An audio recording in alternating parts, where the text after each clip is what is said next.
नमस्कार मित्रांनो, लग्नानंतर होईलच प्रेम या मालिकेच्या आजच्या भागात आता विक्रम म्हणतो, बरं चला ठीक आहे, आम्ही पूर्णपणे कन्व्हिन्सर आहोत, पत्रिका छापायच्या. तर तेव्हा शारदा म्हणते, मुहूर्त काढायला लागेल ना. आणि मानिनी ताई, तुमच्या गुरुजींना बोलवायचं का. आणि असं शारदा बोलत असते. इतक्यातच चक्क गुरुजी तिथे येतात आणि म्हणतात, गुरुजी उपस्थित आहेत. आणि अचानक समोर गुरुजींना बघितल्यानंतर सगळ्यांना तर धक्काच बसतो. आणि आता गुरुजी आतमध्ये येतात.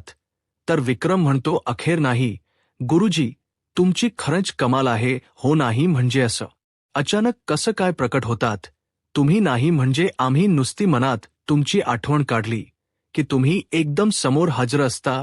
कसं काय जमतं तुम्हाला हे सगळं काही. तर तेव्हा गुरुजी म्हणतात, अरे त्यात विशेष काय आहे मानिनी. आणि तुमच्या सगळ्या कुटुंबावरती ना माझा विशेष लोभ आहे. आणि एखाद्या माणसाशी विशेष लोभ जडला तर मग या हृदयाचे त्या हृदयी आपोआप कळते असता. या चौघांच्याकडे बघत ते बोलत असतात. आणि जेव्हा पार्थला विचारतात सुद्धा खरं आहे का नाही. जेव्हा आणि पार्थ तर इतक्यातच मानिनी आता चहा आणण्यासाठी आतमध्ये जाते. तर जेव्हा ताई इकडे एकदम हळू आवाजात या तिघांना म्हणत असतो, गुरुजी आले ना की माझ्या पोटात ना गोळाच येतो. आणि हे जे काही बोलतात ना, बरं ठीक आहे, क्लिअर सुद्धा काही सांगत नाहीत. तर पार्थ सुद्धा हळू आवाजात बोलत असतो, हो. आणि यांच्याना डिकोड वगैरे करण्यापेक्षा ना एखादा प्रोग्राम डिकोड करणं सोपं आहे. तर नंदिनी त्या दोघांना थोडासा फटकारते आणि म्हणते, काय बोलताय तुम्ही दोघं सुद्धा. आजपर्यंत जेव्हा जेव्हा गुरुजी आलेत ना तेव्हा त्यांनी मदतच केली आपल्याला. आणि आजही ना तसंच काहीतरी सांगणार असतील. ते तर काव्या सुद्धा म्हणते, नाही खरं आहे अहो, साधे सुधे गुरुजी नाहीयेत ते. आणि त्यांनी दिलेले संकेत आपल्याला कळत नाहीयेत. ही आपली चूक आहे देशमुख, त्यांची नाहीये. तर इतक्यातच मानिनी आता गुरुजींच्यासाठी चहा घेऊन येते आणि चहा त्यांना देते. आणि तशीच शांत उभी असते, म्हणजे तिला काहीतरी बोलायचं असतं गुरुजींच्या सोबत. आणि आता गुरुजी बरोबर ते ओळखतात आणि मानिनीला म्हणतात, बोलून टाक मानिनी. तर मानिनी म्हणते, गुरुजी, आता 2 गुणी मुलांची आई आणि 2 लक्ष्मीसारख्या सास सुना. आणि माझ्या मनात काय चालू असेल तुम्हाला तर माहितीच आहे. आणि गुरुजी, खरं सांगा, या लग्नात तरी काही विघ्न. असं ते बोलत असे. तर तेव्हा गुरुजी म्हणतात, येणार नाहीत. आणि असं त्यांनी सांगितल्यानंतर आता सर्वजण थोडासा सुटकेचा श्वास सोडतात. तर धनंजय म्हणतो सुद्धा, चला म्हणजे लग्न आता सुरळीत पार पडणार.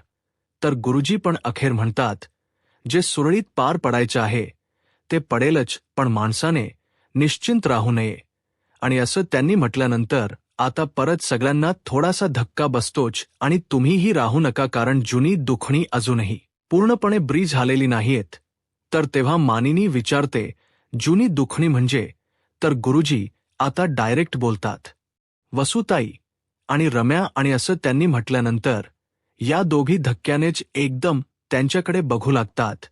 यांना तर काही कळेना असंच होतं. आणि त्यांचं नाव ते घेतात आणि म्हणतात, मला तुम्हा दोघींच्या बरोबर काहीतरी बोलायचं आहे. तर वसुधा म्हणते, हा गुरुजी, म्हणजे आम्हालाही तुमच्या सोबत थोडंसं बोलायचं आहे.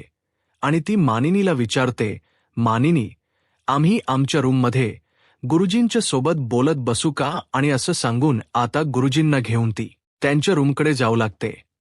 तर आता हे सगळेजण वरती गेल्यानंतर पार्थ लगेचच म्हणतो, नशीब यांनी जर्म हाणालं असतं की आता हे विघ्न वगैरे येणार आहे, तर मी आत्ताच लग्न केलं असतं. तर जेव्हा सुद्धा म्हणतो, मी पण तसंच केलं असतं. तर नंदिनी जीवाला म्हणत असते, अहो गप्प बसा. तर जेव्हा म्हणतो, काय गप्प बसा, एकतर ऑन पेपर डिवोर्स सेट आहे आपला. तर काव्या म्हणते, पण मला एक गोष्ट कळत नाहीये, गुरुजींनी फक्त वसू आत्या आणि रम्याचं नाव का घेतलं असेल. तर नंदिनी म्हणते, का जुनी दुखणी म्हणून प्रश्नाचे उत्तर दिलं नाही. आणि या सगळ्यांना तर तो प्रश्नच पडलेला असतो. तर इकडे आता गुरुजी वसू आणि रमेच्या खोलीमध्ये आलेले असतात. तर वसू म्हणते, नाही गुरुजी, बरं झालं तुम्ही एका दृष्टीने आमच्याबरोबर बोलायला आलात. ते तर गुरुजी म्हणतात, एका दृष्टीने सावध करणं आणि वेळीच संकेत देणं हे माझं कर्तव्य आहे. तर रम्या आता विचारते, पण तुम्ही कोणाला सावध करायला आला आहात? तर वसू रम्याला थोडीशी हटकते, म्हणते, अगं रम्या, तशी बोलायची पद्धत असते. तर रम्या आता डायरेक्ट गुरुजींना म्हणते, ते मला सावध करायला आलाय का, माझ्यापासून सावध करायला आलाय. आणि ती जशी वसूसोबत वेड्यासारखी बोलत असते तशी आता ती गुरुजींच्या सोबत सुद्धा बोलू लागते. आणि वसू तिला थांबवायचा प्रयत्न करत असते. अगं रम्या, तू हे काय बोलतीयस? अगं ही कुठली पद्धत आहे गुरुजींच्या सोबत बोलायची? तर वसू आता गुरुजींना म्हणू लागते, गुरुजी, मी काय म्हणते ते भाकीत संकेत वगैरे जे काही आहे ना, ते नाही सांगितलं तरी चालेल. मला एवढं सांगाल काही असं अचानक का वागायला लागलेली आहे? अहो, रात्री हिच्याकडे उठून बघितलं ना तर ही टक्क जागी असते. आणि जर विचारलं ना, कसला विचार करतेयस, काय चाललंय, तर अचानक गुणगुणायलाच लागते. अहो, माझ्या गळ्यापर्यंत हिचा हात गेला होता. गुरुजी, काहीतरी करा हो गुरुजी, मला सांगा ही असं का वागतीय? तर गुरुजी आता तिला डायरेक्ट म्हणतात, कशीही वागलीस, जे घडणार आहे ना ते अजिबात टळणार नाहीये. तर रम्या विचारते, काय टळणार नाहीये? तर तेव्हा गुरुजी सांगतात, लग्न. तर रम्याच विचारते, माझं आणि पार्थचं लग्न का? तर तेव्हा गुरुजी म्हणतात, मी तुला सांगितलंय की मी तुझं आणि पार्थचं लग्न बघतोय. पण असं म्हणून ते थांबतात. तर रम्या म्हणते, पण काय आता या लग्नातच होणार की नंतर होणार? तर तेव्हा गुरुजी म्हणतात, कळेलच. तर वसू आता जाम घाबरलेली असते या दोघांचं बोलणं ऐकत असताना. आणि ती म्हणते, हिच्या राज्यात मी जिवंत राहणार आहे ना गुरुजी? तर गुरुजी म्हणतात, हो, तेही कळेल. असंही जे घडणार असतं ते कोण टाळू शकतं? आणि असं गुरुजींनी म्हटल्यानंतर वसू तर तोंडावरतीच हात घेते. तर गुरुजी म्हणतात, मी तुम्हाला सांगायला आलेलो होतो की अजूनही वेळ गेलेली नाहीये. तुमची कर्म तुमच्या समोरील दुसरा रस्ता मोकळा करत जातात. असं सांगून ते उठतात तिथून आणि जात असतात. तर तेव्हा त्यांच्या पिशवीमधून महाभारताचं पुस्तक असतं ते खाली पडतं आणि रम्या ते पकडते आणि आपल्या हातात घेते आणि ते वाचते आणि म्हणते, गुरुजींना महाभारत. तर गुरुजी तिला विचारतात, वाचलेस का? तर रम्या म्हणते, बेसिक आउटलाईन स्टोरी माहिती आहे मला. तर गुरुजी तिला म्हणतात, मग वाचून काढ. सगळ्या उत्तरांचं मूळ भगवद्गीता असेल, पण सगळ्या प्रश्नांचं कुळ महाभारत आहे. अवश्य वाच, असं ते सांगतात आणि तिथून निघूनच जातात. आणि ते निघून गेल्यानंतर वसू आता रम्याला म्हणते, आता तू काय महाभारत वाचत बसणार आहेस? तर रम्या म्हणते, मी महाभारत घडवणार आहे आई. तर वसू परत डोक्याला हात लावते. तर आता खाली आल्यानंतर तर नंदिनी गुरुजींना म्हणते, गुरुजी, झालं का तुमचं बोलणं? असं म्हणून आता त्यांचा ती आशीर्वाद घेते आणि त्यांना म्हणते, या ना सगळेजण जेवणासाठी थांबलेत, वाट बघतायत तुमची. तर गुरुजी म्हणत असतात, नाही नाही, आज नको. तर नंदिनी म्हणते, नाही, थोड तरी खाऊन घ्या ना. तर गुरुजी नाहीच म्हणत असतात आणि म्हणतात, सगळ्यांना सांग, माझी खूप काम बाकी आहेत. आणि तिला विचारतात, नंदिनी, तू खुश आहेस ना? मनावरचं मळप दूर झालं ना? तर नंदिनी खुश असते आणि ती सांगते, हो, म्हणजे आधी असं वाटायचं मला की मी काव्याच्या सुखाचा, तिच्या नशिबाचा तुकडा माझ्या मुठीत धरून ठेवलाय की काय, पण आता माझं मन शांत आहे. तर गुरुजी म्हणतात, आणि ते तसंच शांत राहू देत. कर्माचं चक्र असतं ना, ते सतत फिरत राहतं नशिबाच्या चक्राला गती देण्यासाठी. आणि नंदिनी, कसं असतं, आपल्याला वाटतं की आपण एखाद्याचं देणं आहोत, पण वेळ आली ना की ते आपल याही नकळत ते देणं आपसूक फिट्ट लग्नाकरता अवश्य येणारच. हे सगळं काही छान मनासारखं होऊ देत, असं म्हणून ते आशीर्वाद देतात आणि तिथून आता ते निघून जातात. मित्रांनो, आणि मित्रांनो, आता हे चौघेजण परत तिथे, म्हणजे सुरुवातीला त्यांनी दाखवलेलं असतं ना एकदम सुरुवातीला, की हे चौघेजण लग्नपत्रिका छापण्यासाठी प्रिंटिंग प्रेसमध्ये आलेले असतात. आणि तेव्हा ते चौघे सुद्धा सेम अगदी तसेच बसलेले असतात. यावेळी तर जेव्हा विचारतो आता त्यांना, दादा, मला एक गोष्ट सांगा, लव्ह मॅरेज वाल्यांसाठी स्पेशल डिस्काउंट वगैरे आहे का तुमच्याकडे? तर आता भारताला तो क्षण आठवतो ज्यावेळेस असंच हे चौघेजण आलेले असतात आणि त्यावेळेस जेव्हा म्हणालेला असतो लव्ह मॅरेज आणि अरेंज मॅरेज या लोकांसाठी स्पेशल असे डिस्काउंट असायला पाहिजे त्यांच्याकडे, कारण लव्ह मॅरेजवाले लग्न होते यातच खुश असतात. आणि आहे का तुमच्याकडे डिस्काउंट आहे का लव्ह मॅरेजवाल्यांच्यासाठी, असं तो विचारत असतो. आणि हे सगळं काही आता पार्थला आठवतं. तर आता तो जो कोणी असतो तो फोनवरती बोलत असतो आणि म्हणतो, अहो नाही हो, असं काही सुद्धा नाही. गेल्यावेळी 2 महिन्यापूर्वी कपल्स आले होते. तर नंदिनी आता एकदम मध्येच बोलते, हेच ना, की लव्ह मॅरेज करणाऱ्यांसाठी लग्न हीच खूप मोठी गोष्ट असते. तर काव्या सुद्धा म्हणते, हो ना, बिचारे लग्नच कसं बस तरी करतात आणि पत्रिका छापणं खूप मोठी गोष्ट असेल ना त्यांच्यासाठी. तर पार्थ विचारतो, आणि डिस्काउंटही मिळायला पाहिजे असं विचारलं का त्यांनी.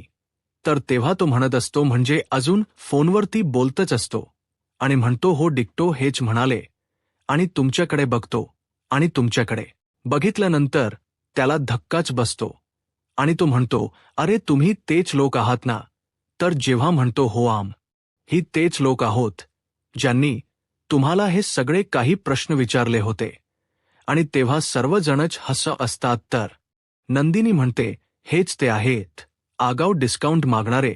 तर जेव्हा म्हणतो, पण मी काय म्हणतोय डिस्काउंट मागणाऱ्यांच्यासाठी, तुमच्याकडे काही डिस्काउंट आहे का असं म्हटल्यानंतर आता तो तर खूप मोठ्याने हसू लागतो आणि तो विचारतो, मग काय आता लहान भाऊ बहिणींच्यासाठी पत्रिका छापायला आलात की काय. तर पार्थ म्हणतो, नाही, आम्हीच मोठे नाही झालो आणि या आमच्या 2 कपलसाठी आम्ही पत्रिका छापण्यासाठी आलेलो आहे. तर तेव्हा तो आता ओळखतो बरोबर आणि म्हणतो, गेल्या खेपेला काहीतरी मिस्टेक झालेली होती का तुमच्या बाबतीत.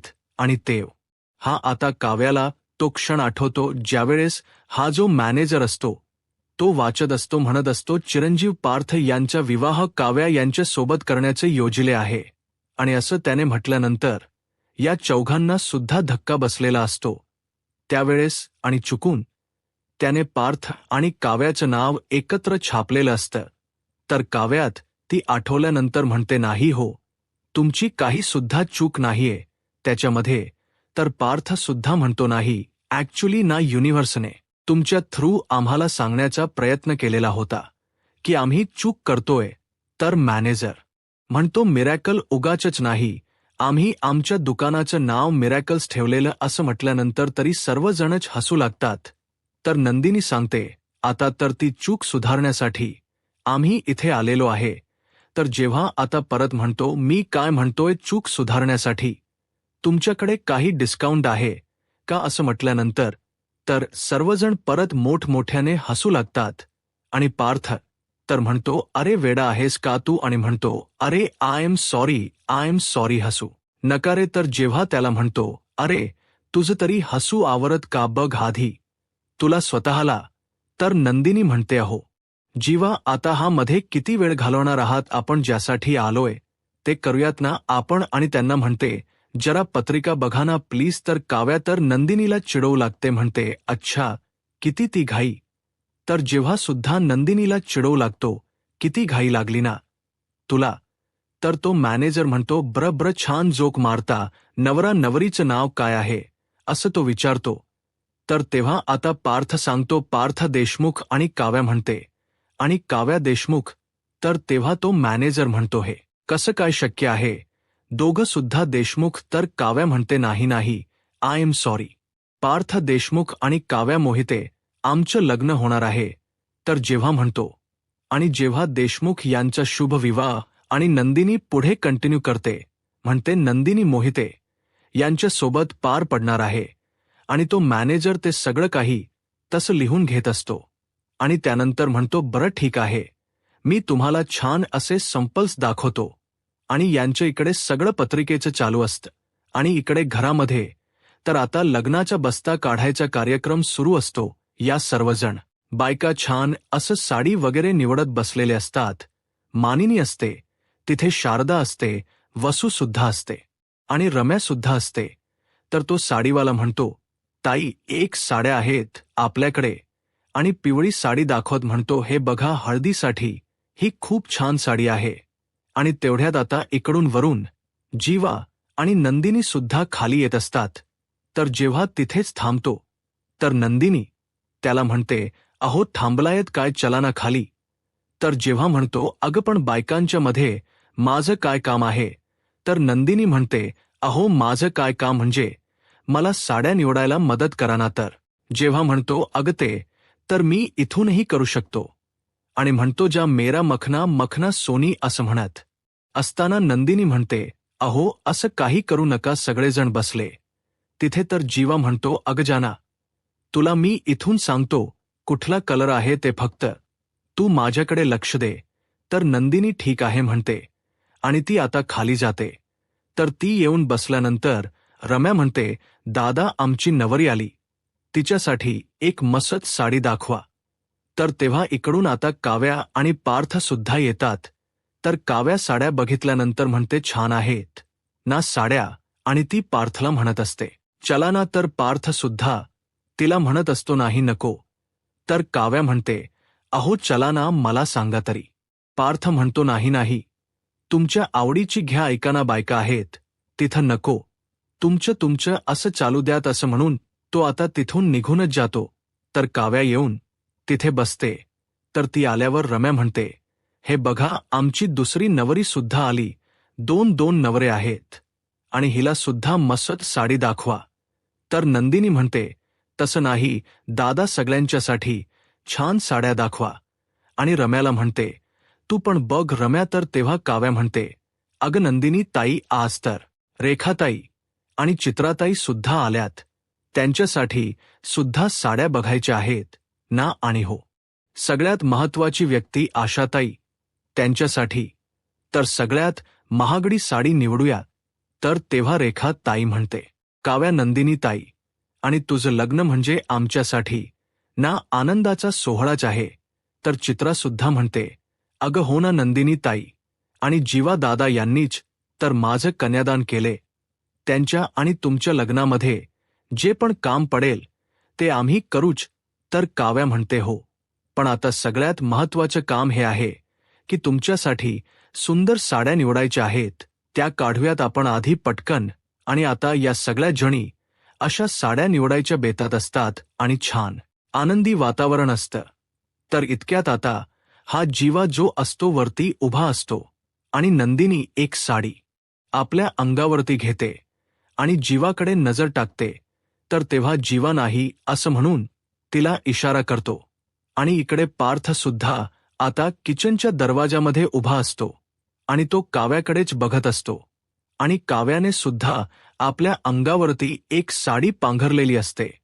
आणि तेव्हा पार्थ मुद्दामून इकडून आवाज करतो आणि काव्याचं लक्ष गेल्यानंतर तर तिला इशाऱ्याने नाही असंच सांगतो आणि हात करून इशारा करून सांगत असतो, ती दुसरी साडी. आणि परत म्हणजे काव्याला कळत नाही म्हटल्यानंतर एक टोमॅटो हातामध्ये घेतो आणि तिला दाखवतो, या कलरची साडी घे.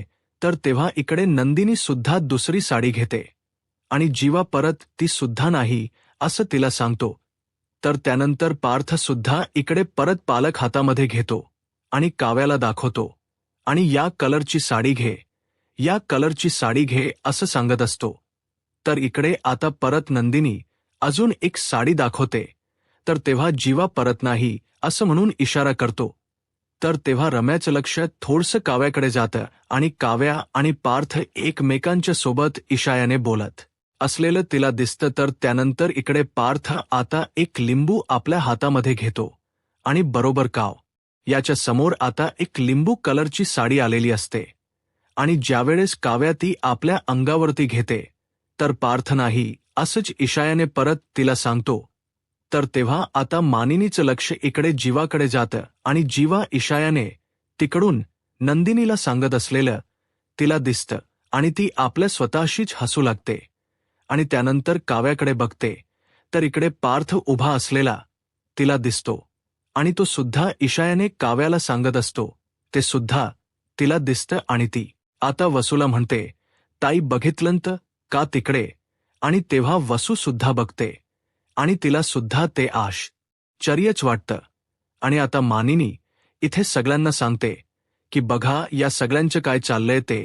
आणि त्यानंतर ती ओरडतेच, अरे मेल्यांनो काय चाललंय, लबाडी काय करताय, काय आडून आडून हातवारे करताय, या इकडे विक्रम देशमुखांचे चेलेच आहात तुम्ही तर. तेव्हा जीवा म्हणतो, कुठे काय मखाना खातोय मी मखाना, आणि हा बघ याच्याकडे बघ लपून बघतोय.